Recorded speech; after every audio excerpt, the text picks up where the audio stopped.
ଗୌତମ ବୁଦ୍ଧଙ୍କ ଜୀବନ କାହାଣୀ ହେଉଛି ଏକ ଦୀପ୍ତିମାନ ଆତ୍ମସାକ୍ଷାତକାର ଓ ନିର୍ବାଣର ଗାଥା। ସିଦ୍ଧାର୍ଥ ଗୌତମ ବୋଲି ଜଣାଶୁଣା ତାଙ୍କ କୌଶଲ୍ୟରେ ଆଜିକାଲି ନେପାଳରେ ଲୁମ୍ବିନୀ ଖ୍ରୀଷ୍ଟପୂର୍ବ ଶ୍ରୀ 8 ଶତାବ୍ଦୀରେ ହୋଇଥିଲା। ସେ ଏକ ରାଜ ପରିବାରରେ ଜନ୍ମ ନେଲେ ଏବଂ ଅଶ୍ୱତ୍ଥାମା ନାମକ ରାଜାଙ୍କ ପୁଅ ଥିଲେ।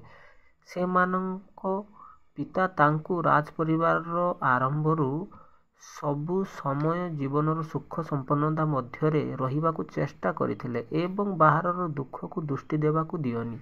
ପରେ ଜୀବନର ଦୁଃଖ ଓ ବ୍ୟଥାକୁ ବୁଝିବା ପରେ ସିଦ୍ଧାର୍ଥ ସାଂସାରିକ ଜୀବନକୁ ତ୍ୟାଗ କରିବାକୁ ବାଧ୍ୟ ହୋଇଥିଲେ। ଶେଷ କରି ସେ ଜୀବନର ଅସଲ ତଥ୍ୟ ବୁଝିବା ପାଇଁ ଏକ ଧ୍ୟାନ ଓ ସାଧନାର ଆରମ୍ଭ କଲେ।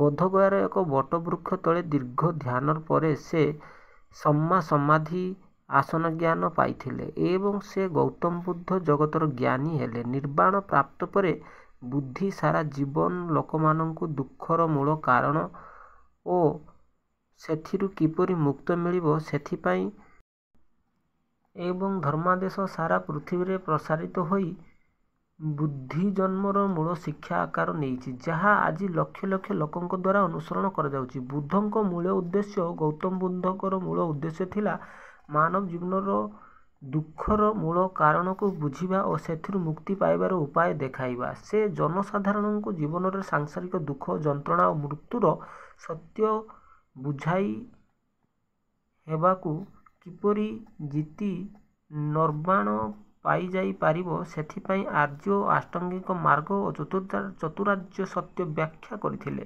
ବୁଦ୍ଧଙ୍କ ମୂଳ ଉଦ୍ଦେଶ୍ୟ ହେଉଛି ଦୁଃଖର କାରଣ କରିବା ଏବଂ ଏହା ପାଇଁ ଜ୍ଞାନ, ଶାନ୍ତି ଓ ଆତ୍ମସାକ୍ଷାତକାର ପାଇଁ ଧର୍ମର ପଥକୁ ପ୍ରଦର୍ଶନ କରିବା।